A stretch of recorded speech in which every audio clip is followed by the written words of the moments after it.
우리 사람은 이 세상 가운데 살아가면서 이 환경에 굉장히 민감하기 때문에 이 환경의 변화에 따라서 감정이 바뀌고 이 믿음의 이 자체가 흐트러지거나 아니면 바르게 세워지는 이런 모습들을 우리가 볼 수 있게 되는 것이죠. 사람이 평안하고 이 안정감이 있을 땐 뭐 많이 있든지 없든지 간에 하나님을 그렇게 열정적으로 찾지 못하는 경우가 참 많습니다. 왜냐하면 그냥 이만하면 족하다가 아니라 그냥 중간 가면 괜찮지 않겠는가 이런 생각을 하기 때문에 별 열정이 없다 그 말입니다. 주님을 찾되 간절함으로 어린 아이가 젖을 사모하는 마음으로 찾지 않는 이런 상태가 되는 것이죠.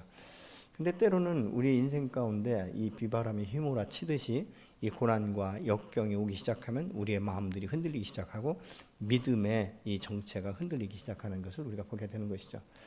사실 고난이 왔을 때 뭐 여러 가지로 갈래로 나눌 수 있지만 두 부류로 나눈다면 내가 하나님 앞에 그렇게 기도하고 헌신하고 봉사해도 이거 헛일이구나.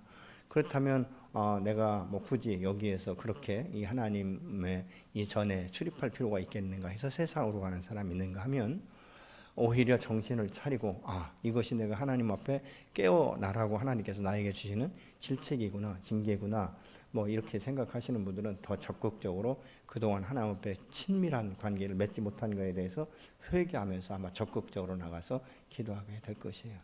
근데 우리가 이런 고난과 역경을 당할 때 가장 우리가 기억해야 될 것은 하나님의 은혜를 깨닫는 것인 줄로 믿으시기 바랍니다. 그동안 내가 하나님의 은혜 안에서 여기까지 달려왔다. 그 에베네셀의 하나님, 나와 함께 하신 이 임마누엘의 하나님을 경험한 분들은 철저하게 회개하면서 정말 내가 주님 앞에 바르게 서 진리의 말씀 앞에 서기를 원하는 이런 마음으로 가게 될 것이에요. 근데 많은 분들이 이 시간들이 길다 보면 낙심하고 스스로 포기하고 이 좌절하고 절망 가운데 빠지기가 쉽습니다. 오늘 이 이사야를 통해서 주님께서 말씀하시는 것은 그것이죠. 당시에 이사야가 이 사역하던 이 시기는 이 같은 하나님의 선민이면서도 불구하고 그들이 참 우상숭배를 많이 했어요. 그리고 박수나 뭐 어떤 이 점쟁이나 뭐 이런 사람들을 많이 찾아가서 의뢰했던 것을 우리가 문화적으로 역사적으로 볼 수가 있습니다. 근데 그들이 선민이면서도 왜 그랬을까?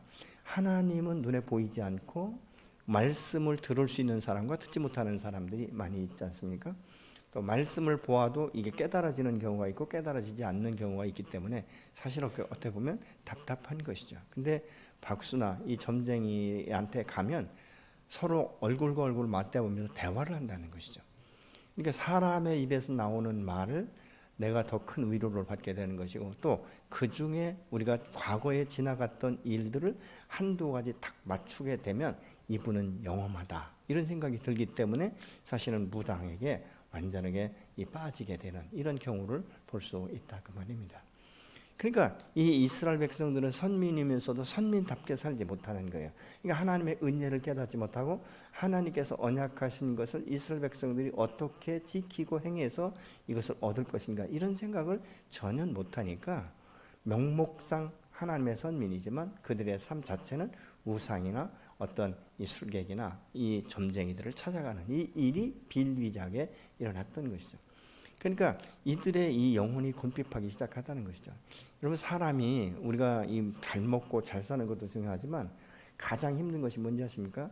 내 몸이 바싹바싹 타들어가고 마치 이 혀가 입천장에 붙는 것 같은 그런 고통. 저는 이 병원에 입원하신 분들 중에서 그런 분들 참 많이 봤어요. 수술을 하시거나 이럴 때 사실은 물을 못 드시지 않습니까? 그러니까 막 목이 타고 막 이 혀가 입천장에 붙는 것 같을 때 그 고통을 호소하면 가저에다가 물 묻혀가지고 입술에 그것만 적셔줘도 아주 얼마나 이 한숨을 쉬면서 시원해하는지 전 그런 모습을 많이 봤거든요. 근데 성경에도 보면 이 부자와 나사로의 예를 들을 때 부자가 어떻습니까? 불타는 지옥관 들어갔을 때 얼마나 뜨겁고 고통스러우면 그 아브라함 품에 있는 이 나사로를 통해서 그 손끝에 물 한 방울만 혀에 떨어져도 내가 시원하겠다 이렇게 말하는 모습을 볼 수 있지 않습니까? 우리가 또 육체적으로도 보면 우리의 이 몸에 수분의 함량이 엄청나게 많은 것을 우리가 볼 수 있지 않습니까? 그렇기 때문에 모든 것을 먹는다 할지라도 우리가 물 이것이 우리 몸에 들어오지 않으면 사실 우리는 고통과 역경 가운데 들어갈 수밖에 없는 것을 우리가 보게 되는 것입니다. 오죽하면 사무엘상 28장 3절로 7절에 보면 이스라엘의 초대의 왕이었던 이 사울이 사무엘이 죽자 이 라마에 장사를 지내고 나서 박수와 신접한 자들을 다 내쫓아버립니다. 근데 그 후에 얼마 되지 않아서 블레셋 군대가 들어오는데 이 사울 왕이 보니까 이건 감당할 수가 없는 거예요. 너무 많은 숫자가 있는데 과거에 사무엘이 살았을 때는 사무엘에게 의존을 했거든요. 어떻게 하면 이것을 극복할 수 있겠는가? 근데 사무엘이 죽었지 않습니까? 누구도 이 사울 왕에게 조언해 줄 수 있는 사람이 없다 그 말입니다. 하나님의 사람이 없었던 것이죠. 그러니까 너무 답답하니까 자기가 내쫓아 버렸던 이 박수와 이 점쟁이들을 찾기 시작하는 것이죠. 그래서 결국은 점쟁이를 찾아 신접한 자를 찾아서 가는데 시원한 대답을 듣지 못해요. 왜냐하면 이 창조주 하나님 사신 여호와 한 분만이 이 땅과 온 세계와 미래에 대해서 정확하게 아시는 것이죠. 왜? 그분의 계획 안에 있기 때문에.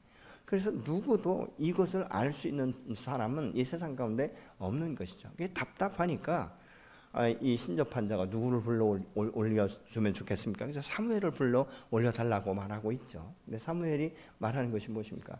결국은 너가 하나님을 버렸기 때문에 이런 문제가 일어났는데 이 문제는 막을 길이 없다. 이렇게 이야기하지 않습니까? 이 세상 가운데 여호와 하나님 이외에는 누구도 이 문제를 해결해 줄 수가 없다 그 말입니다. 우리가 때로는 현재 이 삶 가운데도 아마 이 고난과 역경 가운데 계신 분이 있을 거예요. 특별히 어떤 사업을 하시는 이런 분들은 지금 이 코로나로 인해서 막막한, 그렇지 않습니까? 올해 지나면 괜찮겠지. 이제 코로나가 됐으니까 이제는 좀 회복이 되는가 보다 싶었는데 벌써 엄청난 5천 명 이상의 이 숫자가 나오기 시작하고 어저께도 대전에 한 140여 명이 발병됐다. 이렇게 말하고 있지 않습니까? 엄청난 일들이 계속 일어나니까 이제는 너무 힘들어지는 것이죠.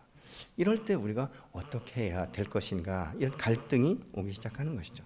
그러니까 결국은 이스라엘 백성들이 이 포로로 잡혀가서 노예 생활하는데 끝이 없어 보이는 거예요. 그러니까 한탄과 한숨을 쉬는데 더 놀라운 건지 무엇이 하십니까? 그럼에도 불구하고 이들이 회개하고 여호와께 돌아오지 않는다는 것입니다.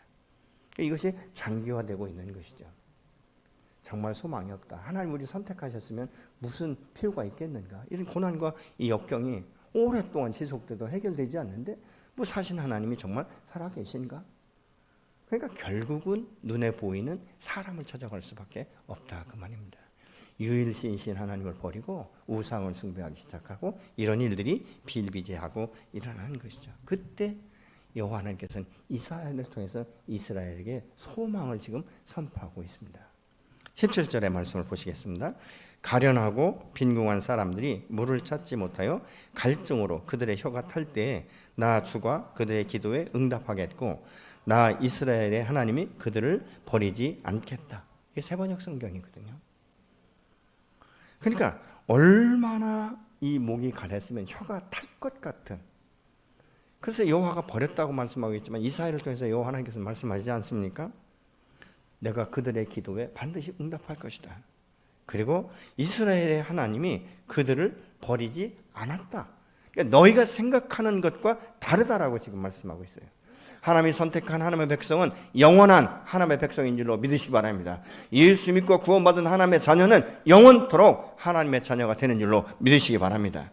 우리가 육체를 가지고 이 세상을 살아갈 때 역경과 고난은 다 경험할 수 있는 것이에요. 다만 차이가 다를 뿐이다 그 말입니다. 이 기막힌 시련과 시험 속에서 낙심하고 이 좌절하고 삶을 포기할 만큼 힘들 때 여호와께서 이사야를 통해서 지금 말씀하기 시작하는데, 여기서 가련하다 이 말의 이 원어상의 뜻은 가난한, 비천한, 억압을 받는 이런 의미를 갖고 있어요. 이 가난이라는 말은 궁핍한 것을 의미하고 있는 것이죠. 여러 해 동안 이 포로로 삶을 살다 보니까 이 마음도 궁핍해지고 삶이 너무 힘들어지는 것이죠. 이 물질적으로 가난한 자에 대해서는 정말 이것이 이 일들이 사용되기도 하거든요. 그러니까 물질적으로 가난해도 사람이 너무 힘들어하는 이런 모습이 현실의 세계 아니겠습니까? 우리가 혀가 타게 되는 것은 여러 가지로 우리가 분류할 수 있어요. 이 목마름, 근데 사실 우리가 이 세상 가운데 살아갈 때요, 어떤 육체적인 배고픔 이런 건 참을 수 있어요. 근데 무엇이 더 힘든지 아십니까? 영적 목마름이에요. 이 영적인 갈급함. 이것은 이 세상 방법으로는 채울 수 없는 것이죠. 돈으로 살 수도 없는 것이고. 요즘에 뭐 이렇게 그 디젤 운전하시는 분은 요소 수술하려고 애를 쓰잖아요. 돈이 없어서 못 사는 게 아니라 돈이 있어도 못 살지 않습니까? 이 세상의 것들도. 근데 영혼은 물질로 사들일 수 있는 게 아니지 않습니까? 모든 것의 근원이 되시는 그 여호와 하나님을 만나고 우리를 사랑하시는 예수 그리스도 십자가에 죽으신 예수를 내가 영접할 때 우리의 이 궁핍한 영혼들이 풀어지기 시작하는 것을 우리의 삶 가운데 볼 수 있게 되는 것이죠. 그렇다면 우리의 삶 가운데 목마르게 하는 원인들이 무엇일까? 뭐 여러 가지가 있겠지만 이 자녀들이 병이 난다든가 이 투자한 것이 정말 절반 이하로 뚝 떨어진다든가 이 부부간에 사랑해서 결혼했지만 시간이 갈수록 자꾸 마음이 갈라져서 한 마음이 되지 못하는, 한 몸을 온전히 이루지 못하는 이런 일들이 있다든가, 자녀가 똑바로 정말 신앙생활 잘하고 믿음 안에 성장하며 하나님의 언약 백성으로서 축복받는 자녀가 되기를 원하는데 계속적으로 부모의 눈으로 볼 땐 삐딱선타고 가지 말아야 될 것, 하지 말아야 될 것은 굉장히 열정을 다해서 아주 심중을 기울이는 이런 모습을 보고 해야 될 것에 대해서는 회의하고 나태하고 뭐라고 하면 내가 알아서 할 것이다 이런 이야기나 했었고 이럴 때 이 부모의 심정은 너무 힘들어가는 이런 모습을 우리가 볼 수 있지 않습니까? 어떻습니까? 우리의 마음 가운데 기대감이 무너질 때 이 허망함, 내가 어떤 계획을 세우고 계속적으로 추진해 나가고 있는데 갑작스럽게 뜻하지 않게 내가 육체의 불치병이 임한다든가 이럴 때 우리의 영혼이 곤핍해지기 시작하고 삶이 아주 어려워지는 난관에 봉착할 때가 있지 않습니까? 그럴 때 우리의 정말 육체가 연약해지면서 혀가 바짝바짝 마르고 몸이 마르고 쇠약해지는 이런 모습을 볼 수 있지 않습니까? 근데 여호와께서는 이스라엘 백성들 한 번도 버리신 적이 없어요. 참 놀라운 것은요, 그렇게 힘들어할 때 여호와께서는 분명히 비전과 소망의 말씀을 주시는 것을 우리가 볼 수 있습니다. 신명기 32장 10절로 12절의 말씀입니다. 여호와께서 그를 황무지에서 짐승이 부르짖는 광야에서 만나시고 호위하시며 자기의 눈동자같이 지키셨도다. 마치 독수리가 자기의 보금자리를 어지럽게 하며 자기의 새끼 위에 너풀거리며 그의 날개를 펴서 새끼를 받으며 그의 날개 위에 그것을 엎는 것 같이 여호와께서 홀로 그를 인도하셨고 그와 함께한 다른 신이 없었도다. 이 말은 무슨 말이냐면요, 황무지와 같은 황폐한 이스라엘 백성들의 영혼 가운데 하나님께서 이 단비를 내리시면서 그것을 새롭게 하시고 그 상태에서도 보존하시고 보호하셨다라고 말씀을 하고 있습니다. 마치 어미 독수리가 이제 새끼가 다 커서 독립을 시켜야 될 때가 되면 이 둥지 안에 있는 부드러운 자기의 깃털이나 이런 모든 것들을 다 밖으로 내보내서 얼기설기 있는 이 둥지만 남기 때문에 굉장히 그 자리가 불편하다는 것이죠. 그럴 때 이 독수리의 어미는 그 둥지 위에서 날개를 펴서 날개짓을 한다는 것이죠. 그때 새끼들이 이 불편하니까 어미를 따라서 날개짓을 하다가 자기도 모르게 둥지 밖으로 떨어지는 건데 급속도로 떨어지는데 이 새끼는 나는 훈련을 받지 않았기 때문에 날지 못하는 것이죠. 그때 이 독수리가 쏜살같이 더 먼저 내려가서 그 넓은 날개를 펴서 새끼를 받아가지고 다시 둥지 위에 올려놓고 반복적인 훈련을 시킨다는 것입니다. 그러면 어느덧 이제는 이 새끼가 스스로 날 수 있고 스스로 먹이를 할 수 있는 이 독립적인 삶을 살아갈 수 있다라고 말하는 것입니다. 여호와 하나님께서 우리를 건지신 것, 구원하신 것으로 끝나지 아니하시고 우리를 건강하게 그리고 여호와와 함께 교제하고 교통하면서 우리의 신앙이 성숙되고 성장되어서 주님과 더 친밀한 관계 가운데 주님이 주신 사명을 감당할 수 있도록 오늘도 우리를 견고하게 세워가시는 줄로 믿으시기 바랍니다. 내 하나님은 한 번도 외면하거나 한 번도 졸거나 주무시지 아니하시고 우리를 눈여겨보시고 불꽃 같은 눈동자로 지켜주시는 줄로 믿습니다. 다만 우리가 주의 얼굴을 향하여 눈을 들지 않고 돌리는 경우가 허다하지요. 왜냐하면 세상 것에 눈이 팔리기 때문에 그렇습니다. 어떤 분들이 그러더라고요. 이 효도 관광을 하고 나면 자녀들이 묻는데요. 아버지 이번 여행 좋으셨어요? 글쎄 모르겠다. 노란 깃발만 따라다니느라고. 깃발만 기억이 난다는 거예요. 어디 갔는지는 기억도 나지 않는다는 것이죠. 우리가 여호와 하나님을 바라보지 않고 세상의 깃발을 바라보면 우리는 깃발밖에 남는 것이 없는 것이에요. 하나님 우리를 이 땅 가운데 보내실 때 깃발만 보고 사고 세상의 표대를 향하여 나는 것이 아니라 사신 여호와로 인하여 언약 백성으로서 하나님의 축복을 마음껏 누릴 수 있도록 저 여러분에게 기회를 주시고 그 길을 열어가시는 분, 바로 여호와 이레의 하나님이 오늘 또 우리와 함께 동행하시는 줄로 믿으시기 바랍니다.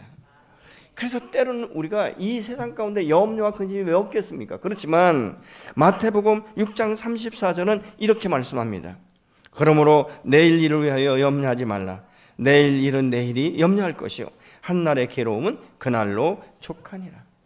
내일 일을 염려하지 말라고 하는데 여러분 우리의 인생 가운데 어떻게 내일 일을 염려하지 않을 수 있겠는가?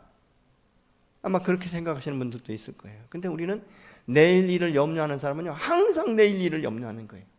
그러니까 오늘의 삶 가운데 만족이 있고 기쁨이 있고 내가 기뻐할 수 있고 얼마든지 내가 축복받은 자로서 인정할 수 있는데도 불구하고 오늘 이 기쁨이 내일은 없어질 것 같은 이 두려움 때문에, 그러니까 항상 평생을 살아도 기쁨이 없는 것이죠.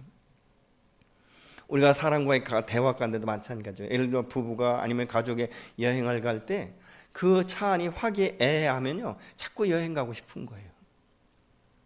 여행 갈 때마다 소 닭 보듯 한다든가 꼭 차만 타면 잔소리하는 사람들이 있잖아요. 다 좋은 거, 당신한테는 이런 점이 좋고 내가 당신의 이런 이 좋은 점 때문에 내가 이런 영향을 받았고 내가 마음에 편안하고 기쁘고 이런 얘기를 해야 되는데 시잘데가 없는 그냥 잔소리 같은 듣기 싫어요. 그러니까 그 사람하고는 다시는 차를 타고 같이 여행하고 싶지 않아요. 이런 마음이 드는 부부도 있을 것이고 가족도 있을 것이에요. 왜 이런 삶을 우리가 갈 수밖에 없는가? 어떻게 보면 리더의 문제예요. 가장의 문제다 그 말입니다.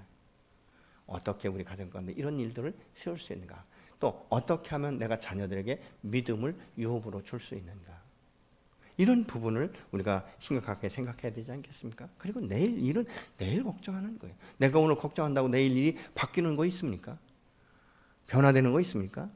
마음만 답답하고 힘들 뿐인 거예요. 그렇지 않습니까? 오늘의 삶은 오늘 사는 거예요. 내가 내일 살지 안 살지도 잘 모르잖아요, 사실. 그렇지 않습니까? 오늘 내가 침상에 누우면서 내가 내일 아침엔 이렇게 살아나리라 자신하는 사람이 있습니까? 수많은 계획이 있다 할지라도 여호와께서 데려가시면 끝인 거예요. 그럼 나는 오늘의 삶으로 마감이 되는데 이 마감되는 이 삶을 내가 어떻게 살 것인가? 21년 12월은 이제 영원히 돌아오지 않을 거예요. 어떻게 내가 1년을 살았는가? 이것도 중요하지만 이 남은 시간들을 내가 어떻게 보낼 것인가? 이것도 매우 중요하지 않겠습니까? 사람이 세상에 살면서 힘들지 않은 사람이 어디 있겠습니까? 근데 이 세상의 가운데 살면서 가장 힘든 것이 먹고 사는 문제보다도 뭐예요? 영적인 기갈의 문제예요. 이것을 우리가 생각해 봐야 되지 않겠습니까? 이 영적인 기갈, 이 문제가 해결되지 않으면요, 이 세상은 다 고통스러운 것만 남을 수밖에 없는 것이죠. 영원한 소망도 가질 수 없는 것이죠. 영적 기갈이 오면요, 어떤 현상이라냐? 아무리 먹어도 배부르지 않는 거예요. 만족이 없는 거예요. 돈을 아무리 많이 벌어도 만족이 없어요. 이만하면 족하다는 말이 나오지 않는다 그 말입니다. 건강을 위해서 아무리 좋은 음식을 먹고 아무리 열심히 운동을 한다 할지라도 이 건강을 망칠 것 같은 어떤 질병이 올 것 같은 두려움이 들어와 버리면 모두가 다 헛된 일에 불과한 것 아니겠습니까? 그럼 어떻게 해야 되는가? 우리의 생명의 주인이신 그 예수 그리스도를 만나는 것이죠. 나를 이 땅 가운데 보내신 여호와 하나님 그분을 알아가는 것인 줄로 믿습니다.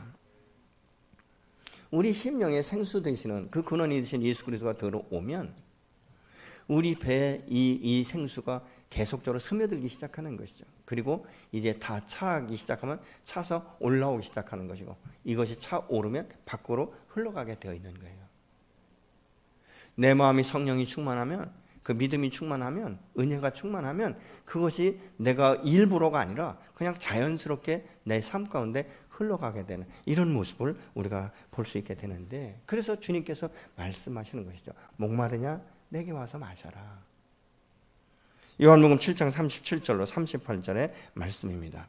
명절 꽃날 곧 큰 날에 예수께서 서서 외쳐 이르시되 누구든지 목마르거든 내게로 와서 마시라.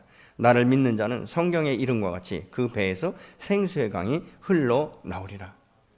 이 물을 마실 때 진정한 만족과 기쁨이 생기며 다른 사람을 보는 눈과 이 세상을 바라보는 관점이 달라진다 그 말입니다. 하나님의 사랑이 내 안에 넘치면요, 사람을 볼 때 긍휼히 여기는 마음이 생겨요.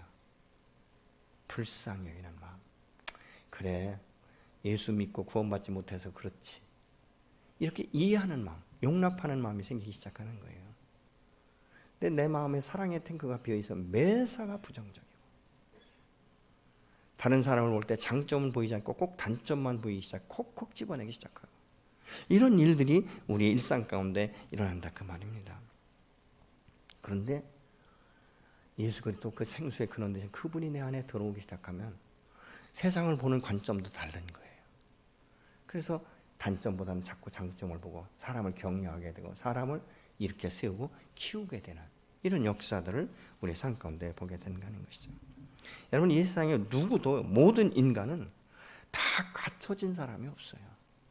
또 세상에서 모든 것이 다 갖춰졌다 할지라도 물이 없으면 헛되고 헛된 것이다 그 말입니다. 만약 내 몸에 수분이 다 빠져버린다면 우리의 몸은 어떤 상태일까?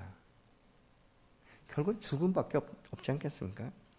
하나님 오늘 또 이 황폐하고 이 황무한 땅에 이 샘의 근원이 되셔서 우리를 회복시키시고 역사하시는 줄로 믿습니다.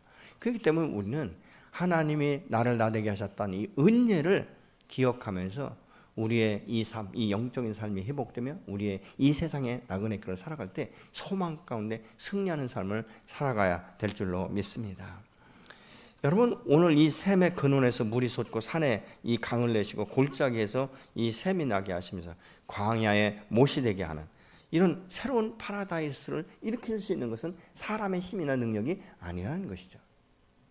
창조주 하나님이신 여호와 하나님께서 여호와의 신으로 말미암아 이루어지게 되는 줄로 믿으시기 바랍니다. 19절을 보시겠습니다. 내가 광야에는 백향목과 시띠나무와 화석류와 돌감람나무를 심고 사막에는 잣나무와 소나무와 황양목을 함께 두리니. 여러분, 아무리 좋은 나무를 심어도요, 물이 없으면 메말라 죽을 수밖에 없는 것이에요. 근데 여기에 지금 나오는 이 전나무나 이 잣나무나 이 소나무, 이런 것들은 사막에서 클 수 없는 나무라는 것입니다. 제가 수년 전에 이스라엘 성지순례 순례를 갔는데 아주 황량한 사막 가운데 말이죠, 오아시스처럼 그 나무들이 우거져 있는 것을 봤어요. 그래서 제가 가이드에게 물어봤죠.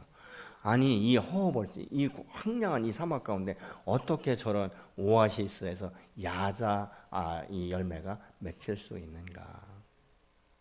그랬더니 이렇게 이야기하는 것이죠. 저곳에 무슨 샘의 근원이 있어서가 아니라 호수로 다 뽑아서, 물을 뽑아서 각 나무마다 스프링쿨러처럼 다 시설을 해놨기 때문에 시간에 맞추어서 물이 자동적으로 그곳에 주어진다는 것이죠. 인공으로 만든 오아시스라는 것입니다. 근데 오늘 본문에 나오는 이 말씀은 인공적으로 만드는 것이 아니라 여호와 하나님께서 그 땅 가운데 샘의 근원이 되고 근원에서부터 물이 흘러나오게 한다라고 말씀하고 있는 것이죠. 제가 몇 해 전에 중국에 갔을 때 참 이 마음 아팠던 게요, 강 건너는 우리의 땅이지 않습니까? 북한 땅이고 이쪽은 중국 땅인데 중국 땅은요, 나무들이 있고 정말 이 초지가 조성되어 있어요. 근데 강 하나 건너 이 북한 땅은요, 얼마나 삭막한지 산이 보이는데 나무가 하나도 보이질 않는 거예요. 그래서 물어봤어요. 왜 저긴 그러냐? 그랬더니 이 곡식을 더 많이 생산하기 위해서 이 산을 다 밀어버리고 옥수수를 심었는데 가무니까 크지를 않는다는 거예요. 참 마음이 아프더라고요. 어쩌면 아마 60대 후반 되시는 분들, 지금 제가 이야기하는 것을 아시는 분들도 있을 거예요. 제가 어렸을 적에는요, 정말 이 마을에 이 뒷동산 같은 데 보면 나무가 거의 없습니다. 뭐 전쟁이라든가 이런 것 때문에 황폐됐고, 뭐 사람들이 뗄 감이 없으니까 나무 다 벼다 떼고. 그래서 제가 초등학교 다닐 때 뭘 했냐면요, 그 아카시아 씨를 한 컵씩, 숙제였어요 그게. 그래서 학교 갔다 오고 뭐 가는 길에 그 아카시아 씨가 작으니까요, 이 한 컵 모으려면 어린 나이에 한참 주워야 돼요. 잔디씨, 쌀이나무씨, 뭐 이런 것들을 숙제를 했어요. 근데 물어봤어요. 이거 왜 이걸 우리가 해야 되냐고. 그랬더니 선생님이 그러는 거예요. 저 산에 뿌릴 거라고. 근데 사실 아카시아 나무는요, 산에 큰다 할지라도 이건 잡목이지 유익한 게 별로 없는 거예요. 그럼에도 불구하고 그것이 이 살 수 있는 이 활착이 잘 되기 때문에, 다른 나무보다 잘 되기 때문에 메마른 땅에 그걸 심기 시작한 것이죠. 근데 결과적으로 보면 사실 그게 산을 버려버리는 것인데, 근데 요즘에는 어떻습니까? 가는 곳마다 숲이 우거졌고, 그죠? 이 소나무라든가 이런 것들이 얼마나 아름다운지, 공원이 뭐 무수하게 지금 이 땅 가운데 많지 않습니까? 근데 젊은 분들은 다 그런 건 줄 알 거예요. 근데 어른들은 그렇지 않지 않습니까? 얼마나 이 땅이 황무했는지, 이 땅이 얼마나 피폐되어 있었는지. 하나님의 은혜고 축복인 줄로 전 믿어요. 근데 지금 그렇게 만들겠다는 것입니다. 사실 이것은 눈에 보이는 산, 이것도 하지만 더 중요한 건 우리의 심령이라는 것입니다. 신약 시대에는 예수님께서 아까 우리가 요한복음 7장의 말씀처럼 목마르냐 내게로 와서 마셔라 라고 말씀하고 있지 않습니까? 우리의 심령을 기경시키겠다라고 지금 말씀하고 있는 것이죠. 우리의 심령이 회복되면 이 삶에 에너지가 생기기 시작하고 여유가 있는 것이고, 그래서 이 소망이 있고 열정을 가지고 이 세상을 우리가 살아갈 수 있는 것이죠. 나무가 자라면 어떻습니까? 쉴 수 있는 공간이 생기지 않습니까? 그러면 하나님께서 이런 일을 행하시는 이유가 무엇일까? 누구나 와서 쉼을 얻고 새롭게 생긴 이 숲을 보면서 즐기는 것, 이것이 목적이 아니라는 것입니다. 황량한 사막, 이 폐와 같았던 산과 계곡의 변화를 통해서 하나님 그분이 어떤 분이며 하나님 이해는 누구도 이것을 할 수 없다는 사실을 드러내기 위함이라고 지금 말씀하고 있는 거예요. 20절에 보니까 무리가 보고 여호와의 손이 지으신 바요 이스라엘 거룩한 이가 이것을 창조하신 바인 줄 알며 함께 헤아리며 깨달으라. 여호와 하나님 그분이 누구인지를 깨닫게 하라는 것이죠. 그분은 창조주시며 정말 이 황무한 땅을 새롭게 숲으로 기경시키고, 그 황무한 땅에 숲을 이루기 위해서는 물이 필요하기 때문에 산에 강을 내겠다라고 말씀하고 있는 것 아니겠습니까? 내가 예수 그리스도를 믿기 전에 우리의 영혼이 황량했고 황폐했고 다 무너졌고, 인생의 삶의 목적이 이 세상에 출세하는 것이고 잘 먹고 잘 사는 것이고, 내가 왜 어디서부터 와서 어디로 가야 되는지 이것조차도 모르고 허둥지둥 살던 우리의 인생이 생수의 근원 되시는 예수 그리스도로 인하여 내 영혼이 다시 새롭게 소성되면서부터 삶의 목적과 표대가 정확해지고, 내가 이 땅 가운데 왜 사는지도 알게 되는 것이고, 내가 어디로부터 와서 어디로 가는지도 알고 사는 인생으로 바뀌지 않았습니까? 세상 사람 말로 하면 우리의 운명과 팔자가 바뀌었다 그 말입니다. 내 힘으로 내 능력이 아니라 사신 여호와 나의 하나님 아버지께서 나의 인생을, 삶을 변화시키신 줄로 믿습니다. 그것이 은혜요, 그것이 축복이에요. 이 은혜를 깨닫는 사람은 감사를 절로 나올 수밖에 없는 것이죠. 이 모두가 하나님께로부터 온 것이고 하나님이 주신 것이고 하나님이 이루신 것이다라고. 그럴 때 무엇입니까? 작은 것에도 우리가 감사할 수 있는 것 아니겠습니까? 그래서 21절로 24절을 보면 우상에게 이렇게 말합니다. 너희가 섬기는 우상들, 야곱의 이 하나님이신 여호와께서 말씀하는 것이죠. 야, 너희가 장래 일을 말할 수 있느냐? 지나온 과거에 대해서 내가 설명할 수 있느냐? 내가 이 산들을 변화시킬 수 있느냐? 내가 기적을 베풀 수 있느냐? 있으면 해봐라. 그러면 내가 너를 신으로 인정하겠다라고 말씀하고 있는 거예요. 여러분 생각해 보십시오. 세상에 있는 모든 우상들은 다 사람의 손으로, 장인의 손으로 거의 새겨지거나 만들어진 것입니다. 스스로 세워진 건 없지 않습니까? 사람들이 섬기는 스스로 세워진 것이 있다면 바위겠죠? 아니면 물이겠죠? 근데 바위나 물을 누가 두셨습니까? 여호와 하나님. 그 하나님께서 두신 건 아닙니까? 이것을 찾지 못하고 이것을 모르는 거예요. 이런 부분들이 우리의 삶 가운데 어떤 영향을 주는가? 너희가 미래의 일을 확실하게 말해봐라. 그리고 뒤에 올 일들을 알게 하라.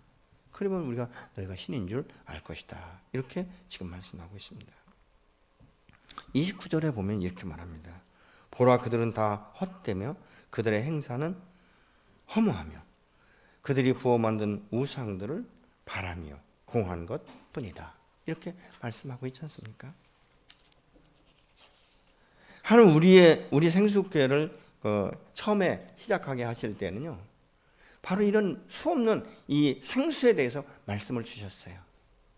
메마른 심령들이 이 생수교회에 들어올 때 그들의 영혼을 적시며 그들이 새롭게 구원을 얻으며 그들의 인생이 바뀌고 수많은 상처들이 예수 그리스도의 십자가 안에서 문제가 해결되고 하나님의 사랑이 그들에게 부어지고 한 사람의 변화를 통해서 가정에 생명의 씨앗이 떨어지는 것, 이 복음의 씨앗이 떨어져서 너 한 사람을 위하여 너의 가계도가 바뀌고 너의 삶의 문화가 바뀌고 새로운 일들을 행하실 거에 대해서 말씀하기 시작하신 것입니다. 에스겔서 47장에 보면 성전 문에서 흐르는 물이 처음에는 정말 보일 듯 말 듯 아주 미약한 것 같았지만 일천정을 측량할 때마다 그 물이 발목으로, 무릎으로, 허리로, 가슴으로 창인한 물이 되어 헤엄할 물이 되었다라고 말씀하지 않습니까? 이런 수많은 말씀들을 주신 거예요. 이 메마르고 정말 이 땅 가운데 공허한 삶, 수없는 상처로 내가 가족으로 받은 것, 세상으로부터 받은 이 수많은 상처들을 받은 자들이 이 생수교회에 들어올 때 그 생수의 근원 되시는 예수 그리스도로부터 생수를 공급받고 그들의 삶이 새롭게 씻기며 새롭게 세워지며 교회 공동체는 이 가정과 같은 따뜻한 공동체로 세워질 것에 대한 비전을 주신 거예요. 그 일들을 나름대로 지금까지 지속적으로 해온 것입니다. 또 기도할 때 열방을 유업으로 주라고 말씀하신 그 말씀이 저희 가정 집에서부터 예배를 드릴 때부터 시작된 것이 지금까지 지속되지 않습니까? 필리핀에도 또 도미니카에도 이번에도 저희가 생각지 않은 한 분이 무명으로 이 케냐에 교회를 건축했으면 좋겠다라고 헌금을 하셨어요. 근데 참 이번에 이 일을 통해서 저희가 놀란 것은 뭔지 아십니까? 그분은 아프리카의 한 교회를 세우기 위해서 1년여 전부터 기도를 하셨고, 케냐에 저희가 선교하시는 그 선교사님은 2년 전부터 이곳 가운데 교회가 하나 세워졌으면 좋겠다라고 기도했는데 응답이 된 것입니다. 저도 놀랐어요. 그 선교사님이 하고 있는 것이 마사이족인데 원래 이 슈아라는 학교가 있는데 유치원부터 중등부 과정까지 있어요. 근데 아이들이 한 260명 정도 된다고 합니다. 근데 예배당에서 밥 먹고 예배당에서 공부하고 다 이렇게 하다 보니까 이게 너무 불편한 거예요. 아, 교회가 있었으면 좋겠다. 다목적용으로. 그래서 주중에는 거기서 식당도 하고 뭐 교육도 시키고 이런 훈련의 장소로, 그리고 예배드리는 주일이나 이 수요일 같은 때는 예배의 처소로 교회로 세웠으면 좋겠다. 그래서 지금 한 300명 이상이 수용될 수 있는 다목적 이 건물을 지금 지으려고 하고 있는 것이죠. 2년 전부터 시작했는데 응답이 된 것이죠. 그걸 세우기 원해서 분은 1년여 전부터 기도하셨는데 이 응답이 된 거예요. 저희는 통로로 세워진 것이죠. 얼마나 감사한지 모릅니다. 하나님께서 이 지난주에 이 일을 행하셨어요. 한 3천만 원 정도. 얼마나 감사한지 모릅니다. 여기 선교사님이 너무 기뻐하는 거예요.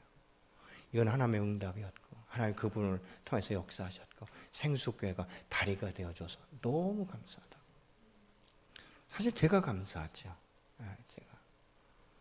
제가 아프리카에 선교 사역을 하지 않았다면 어떻게 지금 제가 아프리카에 이런 걸 세울 수 있겠습니까?